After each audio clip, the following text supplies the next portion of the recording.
Cześć, witajcie w kolejnym odcinku podcastu EduCat. Dzisiaj będziemy rozmawiać o studiach w Holandii. Dzisiejszą gościnią odcinka jest osoba specjalna, bo reprezentuje moją byłą uczelnię, czyli Tilburg University na południu Holandii. Marcie, very good to have you here with us. Thank you for accepting the invitation. I was just saying that today's episode is a special one because Tilburg is also my former university that I graduated from. Yeah. So we'll compare notes, how it has changed in recent years. But let me start off by asking you this, and it's also a question based on personal past experience. When I applied to Tilburg University back in 2014, I didn't know that Tilburg existed until I applied to the university. Yeah. So for someone who has never heard of Tilburg University before, how would you describe the university? I would describe it as a mid-sized social sciences university. So, of course, we're not as big as maybe universities in Amsterdam or Rotterdam. We're located in the south of the Netherlands, but we are specialized in the social sciences. So many programs in economics, business, law, social behavioral sciences. Let's dive into that a little bit deeper because it's something very important that you say in terms of specialized university. Yeah. So at Tilburg, if I'm not mistaken, you will not find programs like medicine or biomedical sciences or engineering, but you will find an excellent law school, which is top ranked. You will find excellent economics and business programs. You will find excellent interdisciplinary programs, global management of social issues, liberal arts and sciences. What is the advantage of studying at a specialized university over a general university which offers everything from art through medicine, ending in engineering? Yeah, well, I think it's in the word of specialized. Yeah. The professors that we have at our university, they are very renowned professors within the field. So you will be able to learn from professors and other professionals as well who have done a lot of research in the topics that you want to study. And we have also alumni who also come back to the university who have reached certain positions for guest lectures. And I think it's just a great way if you know what kind of discipline you want to do, or maybe something interdisciplinary. It can be very interesting to really go in depth and get sort of the knowledge from these professors. It's something that you said really caught my attention when I was applying. It's the connection between theory and practice. When you mentioned that alumni come and do guest lectures, and the whole idea of choosing your specialization if you're studying an interdisciplinary program, I really reckon that's quite important in today's world where employers are looking for graduates who don't just have knowledge in one field, but can, turn right, left, go straight, go backwards. So I genuinely feel the value of such programs. Yeah. And I guess it's also interconnected with the motto of the university, which is understanding society. What does that motto mean in practice? How does that motto materialize in lectures, in the programs that you offer in the student community? Yeah, so it goes two ways. Research is one of the two sides. So, of course, our professors and researchers, they really want to conduct research that contributes to our society. So we actually, although it's understanding society, we try not to only stop there, but to make an impact in the society as well. But how it reflects in the educational part for the students, it's actually very interesting that all of our bachelor programs have two mandatory courses in philosophy, which is related to the field of study. So, for instance, I'm also an alumni of the university. I did international business administration. A popular one. That's a very popular one, although I didn't know it back at that time.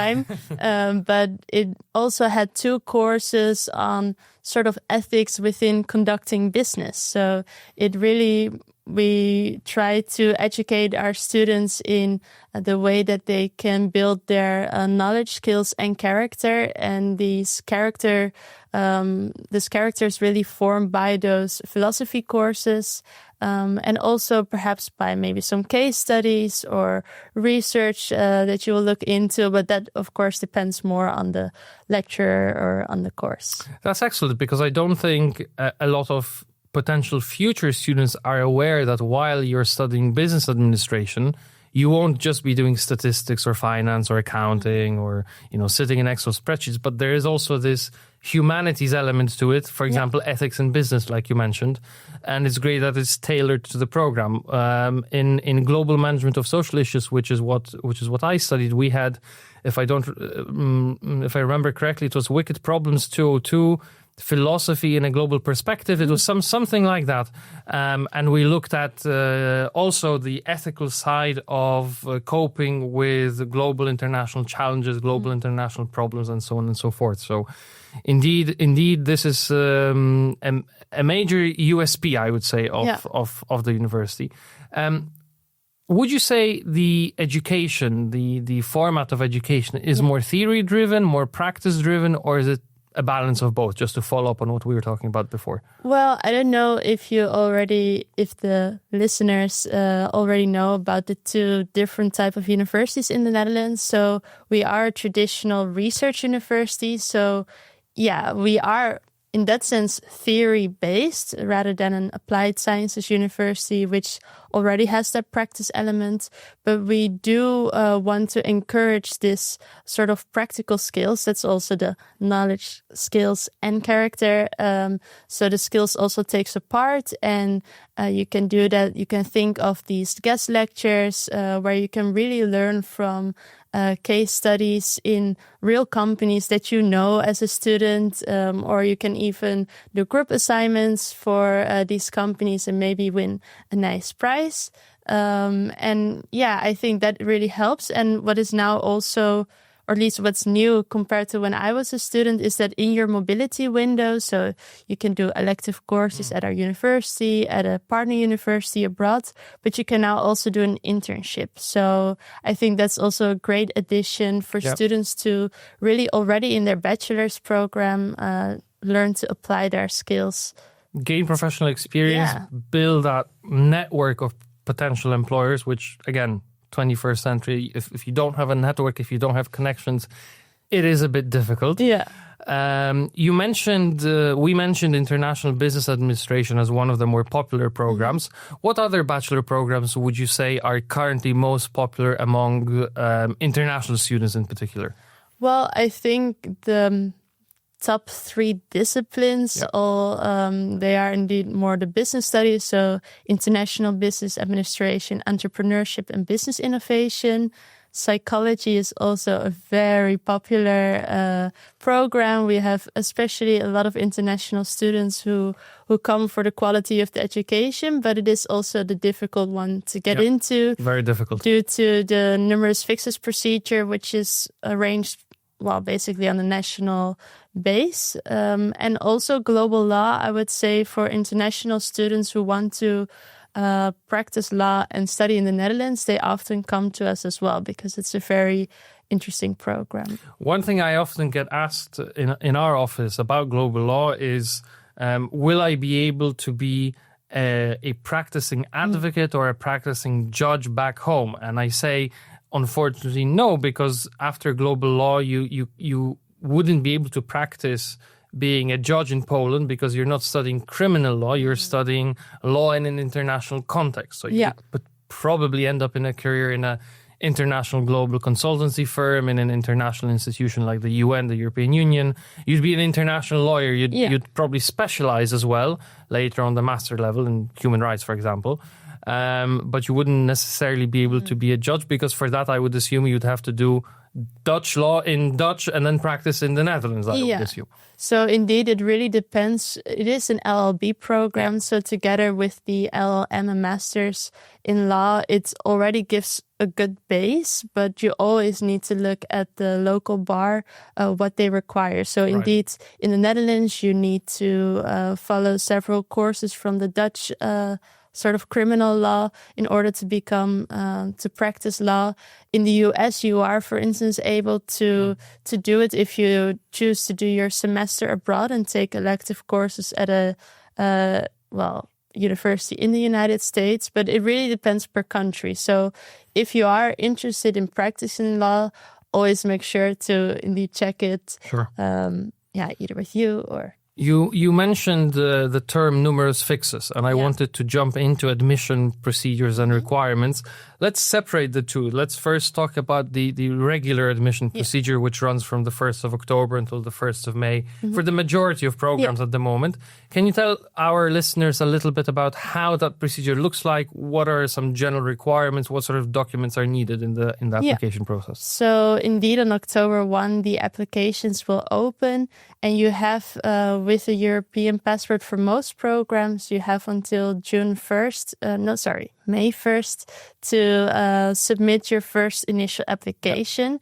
Here we always look at 3 things. It's your diploma requirement, it's the English proficiency requirement, and the mathematics requirement, which only applies for programs with a mathematical or statistical component. So that depends whether or not you need to prove it. We work with rolling admissions. So in a sense, the time of application does not affect your chances of getting admitted.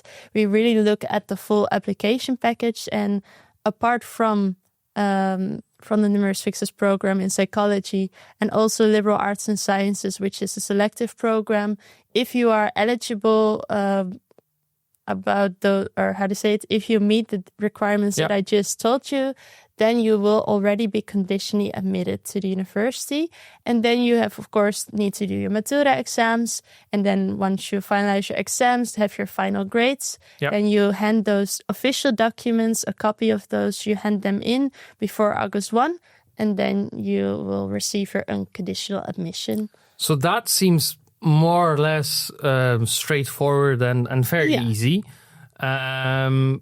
But then we have the numerus fixus programs, and then that is a slightly more complicated procedure. It's a 2-step procedure.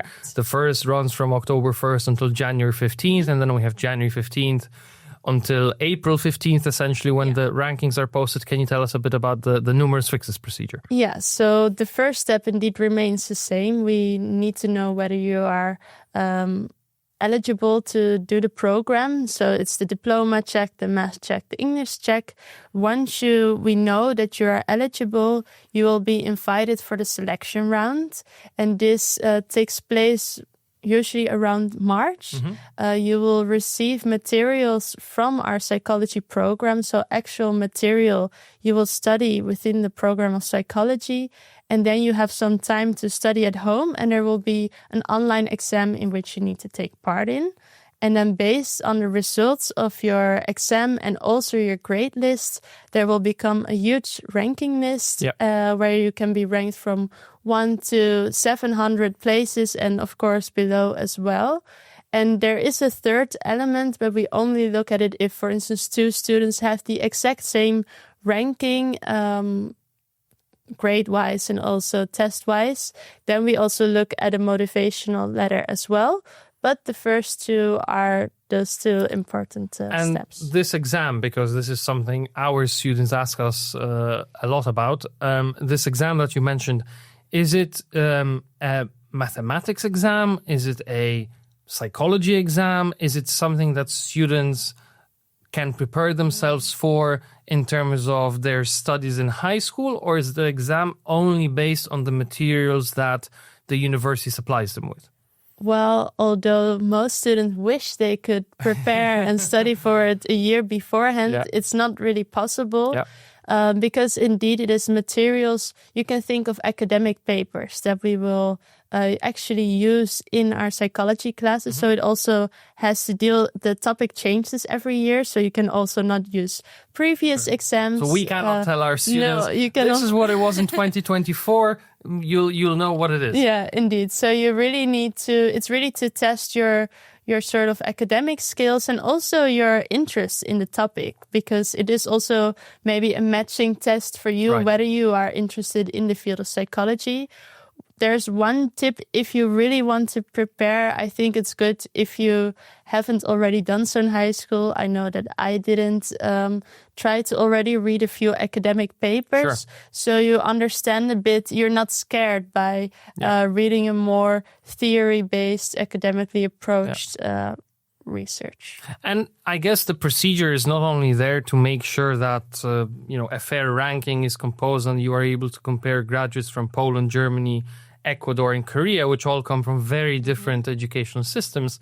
But it's also there to make sure that the student who passes the procedure is also fully prepared to start the program, because they will already have experience with academic reading, with critical analysis, with critical thinking, which is what they will be doing for the next 3 years during university anyway. So it is a very carefully thought through procedure. Unique, I think, in terms of Europe. I cannot think of another country which would have sort of the same layout, the same format of the selection procedure. So it is quite unique. Moving on to slightly more happier themes and topics, moving from exams and tests. We mentioned a little bit about the prospects of a graduate of Tilburg University. And I know that Tilburg University has excellent employability records. I think the recent statistics that I remember from one of the brochures was between 93 and 96% of students find a job within 6 months of graduation, and it's a job within their sort of field of interest. What kind of jobs do alumni most typically do? I know it probably depends on the program, but if you can just give us a brief overview, what sort of companies do they end up with? What sort of activities do they do? I think it really indeed depends on the field that you're interested in. So you already mentioned with global law, for instance, many of our graduates, they end up more in the international relations, international law sort of sphere, organizations. For our business students, many end up at the Big Four. I actually met my husband in the IVA program, and he is now working at KPMG, for instance, and as an accountant. And there's also many international students in those companies. You can also work for the university like I did. I did as well. Yeah, so. Indeed. So there are so many different options, but I would say that there are definitely, of course, if you look at recent graduates, they often start maybe at a bigger corporation for also the job experience. But if we look further down the road, we also see that we have alumni in more, higher positions within companies. Also in the Dutch politics, for instance, we have a lot of graduates as well, but that's more from the national students. And Dutch politics are an interesting topic on their own. I think you have elections coming up very soon. Indeed. And Dutch politics have influenced the higher education sphere as well. Yeah. Thankfully, at the moment, we have positive news in the sense that you are here in Poland, you are actively recruiting students. So the Netherlands is open to international students. You can apply to the Netherlands. And the housing shortage is also being dealt with by several institutions. So we want to put that message out there to our listeners that the Netherlands is absolutely open to students. But in terms of graduates, in terms of alumni, if I look at my cohort from global management of social issues, very, very different careers. I mean, one of my friends from Hungary, she just defended her PhD thesis in Tilburg. So she did 3 masters at Tilburg. And she's just defended her PhD in human rights of migrant workers in April. 2 other colleagues are working in HR in big firms.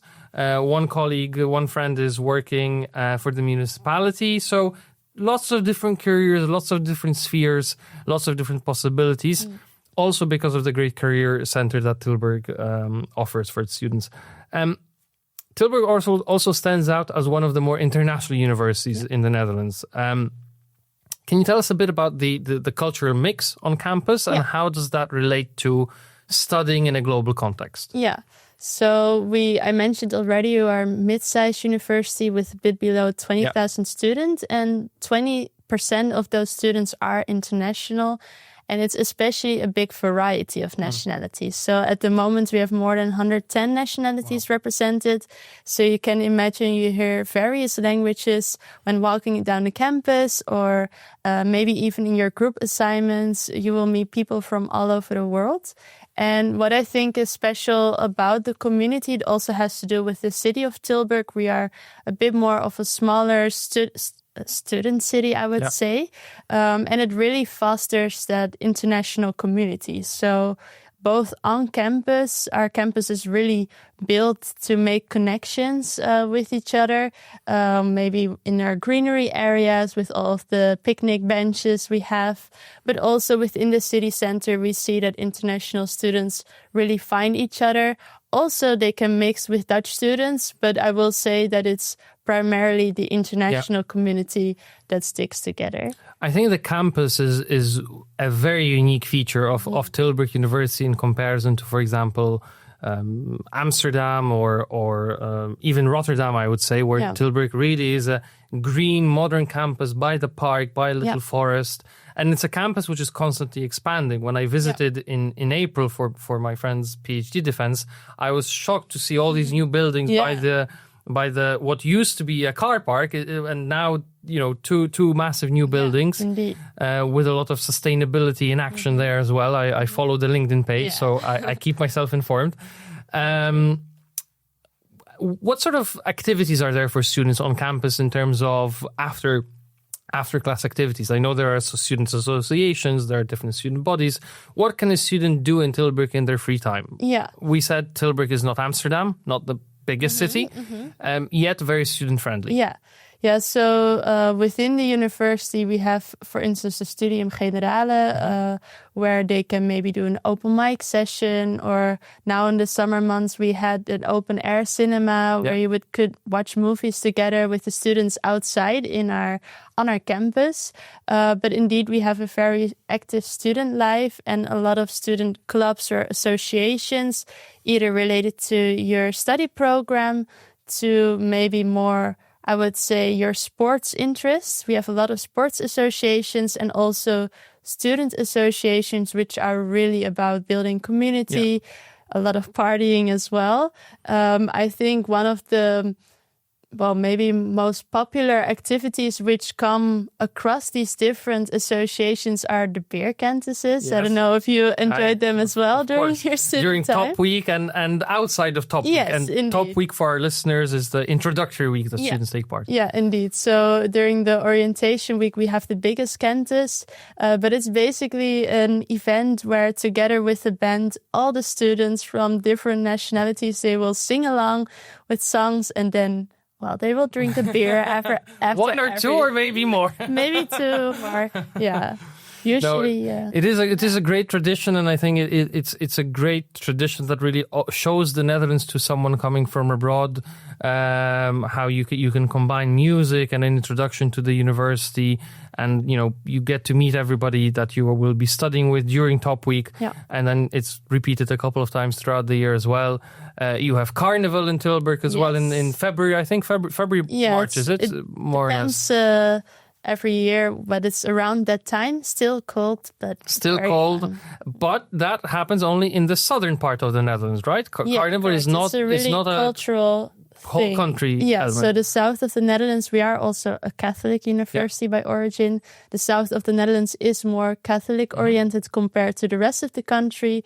And within local traditions, Carnival sort of existed or came out of these Catholic traditions. So that's why you can only find it. Even people from Rotterdam or big cities, they come to the south to party. Yeah. But it's really fun. You may not understand what they are singing. You see people dressed very weirdly, but you just need to sort of surrender to it and enjoy it. And it is very fun. I guess the conclusion really is that you don't have to live in a massive city, in the capital city, to have a great student experience. No, not at all. I always tell students who come to us at EduCat and ask about student life, and they say, well, the programs at Tilburg University look fantastic, but I'm a bit worried about, the student experience. And I say to them, over the 5 years that I was there, I never had a single day where I would say that I don't know what to do with my free time. I always had something to do. I always had a place to go out with my group of friends, and if not in Tilburg alone, it's in an excellent location. Yeah. Take a train down to Belgium. You can, half an hour from Eindhoven airport, and then, Ryanair and Wizz Air flights to across Europe. So, the possibilities are definitely out there. And just to conclude our conversation on a slightly lighter topic, what's one funny or maybe not funny fact about Tilburg University that you would say that not many people are aware of? Maybe not even alumni are aware of, but something that comes to mind. Well, I think I will test your knowledge here. But in the past, actually, you already mentioned the forest next to our campus. There used to be a zoo located on this forest. And what's funny is that when they sort of evacuated the zoo, it stopped.